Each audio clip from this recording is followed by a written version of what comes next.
Una't higit po sa lahat ay nais ko ipabot ang pinakamataas sa pagpupurit, pagdadakila, pagsambat, pagluluwalhati ay tangi lamang po sa ating dakilang pinakamamahal na Panginoon Jesus. Hallelujah! Praise the Lord! At ako po ay nagpapabot ng dobling paggalang sa ating pong minamahal at ginagalang na mahal na Pastor Wilde Estrada Almeda. Gayon din po sa mga alala at turo ng ating minamahal ginagalang na mahal na Assistant Pastor Lina C. Almeda. Maging po sa kanilang mga minamahal na mga anak sa buong pamilya po ng ating minamahal ginagalang na mahal na Pastor. Purihin po ang ating pinakamamahal na Panginoon Jesus at sa inyo pong lahat, aking mga minamahal na mga kapatid sa ating pinakamamahal na Panginoon Jesus. Hallelujah! Praise the Lord! Taong 1994 po ay nainais ko na pong magpakamatay. Ilang beses ko na po tinangkang magpakamatay, mga minamahal ko. Dahil po sa labis na kaguluhan ng aking buhay. Sa dami po ng aking mga problema, sa dami po ng aking mga karamdaman. At noong mga panahon pong iyan, mga minamahal ko, ay halos po ako'y masiraan na ng bait. Ramdam ko pong ako ay malapit na mabaliw. Dahil po sa grabing mga problema at karamdaman, bukod pa po diyan, ako po ay nalulong sa droga. Mga minamahal ko, dahil po sa uri ng aking hanap buhay nung araw. 17 years po ako nagtrabaho sa iba't ibang mga beer house at nightclub sa buong Metro Manila ito. Kung saan po diyan ko nakuha at diyan ko po natutunan ang mga bisyo, paninigarilyo, bisyo ng alak, bisyo ng pagsusugal, bisyo ng droga, mga minamahal ko. Dahil hindi ko po halos matim ang aking ginagawa sa nightclub. At ito po ay nagbunga ng napakaraming karamdaman, mga minamahal ko. Ng napakaraming mga problema at kahirapan sa buhay ko. Kung noong araw po, mga minamahal ko ay nagtatrabaho sa club, sukdo na ng langit ang pangarap ko sa buhay. Mga minamahal ko upang maihaw lamang po ang hikahos kong pamilya sa probinsya. Bagamat po na pag-aral ko napatapos ang iba kong mga kapatid, subalit po nung kalaunan, bumagsak ang aking buhay. Sapagkat ako'y nalulong sa maraming bisyo. Bagay na halos po'y kasira na ng aking bait dahil po sa drugs. Nalulung ako sa pangangalun niya, mga minamahal ko, sapagkat ito ang aking pinagkakakitaan ng araw para lamang po mabuhay ko ang aking mga mahal sa buhay. Dumating ang 1994, mga minamahal ko. Hopeless na ako dahil nagpasa-pasa ng mga katawan ko.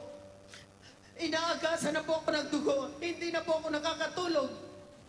24/7, wala po akong tulog, mga minamahal ko. 24 hours, 7 days a week. At ang sabi ko sa aking sarili, kapag may narinig ako ng karal sa nasa kanilang simbahan, ipinapagaling na mahal ng Panginoon ng sakit na AIDS, ay doon po ako pupunta. Inakala ko, ako po ay isa ng carrier ng karumaldumal na karamdamang iyan. Salamat na lamang po sa mahal ng Panginoon, sapagkat po iyan ay negative naman pala. Amen.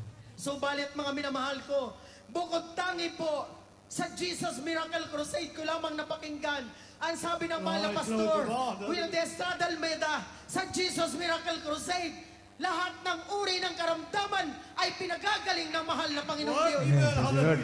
Kasama na po tinuran niya ang sakit na AIDS. Kung kaya't ito po ay hinanap ko, mga minamahal ko, noong panahon ngayon ng 1994. Dito po pinagaling ng Diyos ang 13 kong karamdaman, mga minamahal.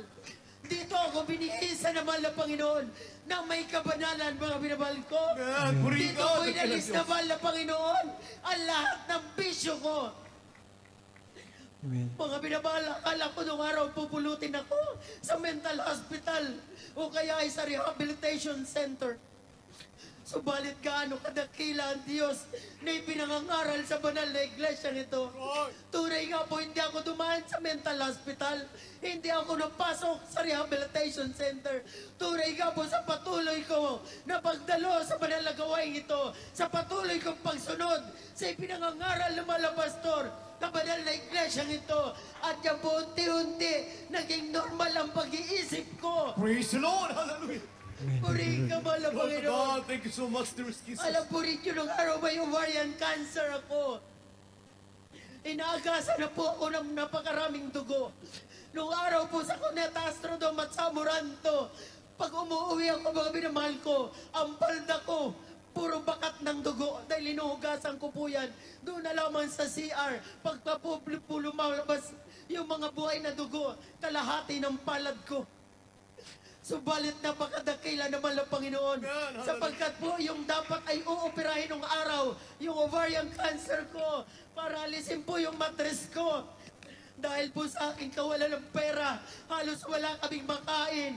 Kung kaya't ako'y sumunod sa ipinangangaral ng mga magulang natin sa mahal ng Panginoon, sa banal na iglesyang ito. Tunay po mga minamahal ko, hindi ako binigyo ng Diyos. Oh, glory to God. Amen. Praise the Sapagkat Lord. po yung 13 kong karamdaman, yung pamamaga ng puso at tay ko, apno ko at lapay ko, yung ulcer ko, dysmenorrhea, migraine, almoranas, ulcer, nervous breakdown, napakarami pa mga minamahal ko. Yan po ay libreng pinagaling ng mahal na Panginoon. Amen. Praise the Lord. Hallelujah, puri ka mahal na Panginoon. Hallelujah, hallelujah.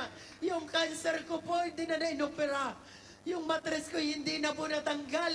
Pinagaling na mahal ng Panginoon, mga minamahal ko.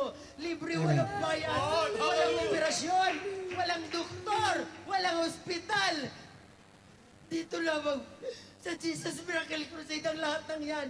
Ako'y pinagaling na mahal ng Panginoon. Praise the Lord. Amen. Praise the Lord. Kung noong araw po, mga minamahal ko, suportado ako ng ating mahal na pastora, ng pagkain, ng pamasahe. Pumipila po ako nung araw sa Cuneta Astrodome at sa Moranto upang lamang po magkaroon ng pamasahe. Hallelujah. Subalit ng hila, mahal na Panginoon. Amen. Hallelujah. Totoo ang Diyos na pinangangaral sa banal na ministeryong That's ito. right. Hallelujah. Ako'y hinango ng mahal na Panginoon sa labis na kahirapan. Mga binabali, inalis ang lahat kong karamdaman. Inalis na mahal na Panginoon ang pangangalon niyan sa akin. Inalis ng Diyos sa lahat ng bisyo ko. At totoo po, dakila at mananabayang ng mahal na Panginoon. Hallelujah. Amen. Praise the Lord. Sapagkat po sa kasalukuyan, mayroon na po akong sarili bahay. Binigyan ako mahal na Panginoon ng negosyo. Binigyan po ako mahal na Panginoon ng Amen. sasakyan. Praise the Lord. Hallelujah, purihin ka mahal na Panginoon. Glory to God. Hallelujah, glory to God. Purihin na mahal na Panginoon. At hanggang dito na po lamang ang lahat po ng pagpupuri, pagpapasalamat at pagdadakila ay dahil lamang po sa ating pinakamamahal na Panginoon Yesu Kristo.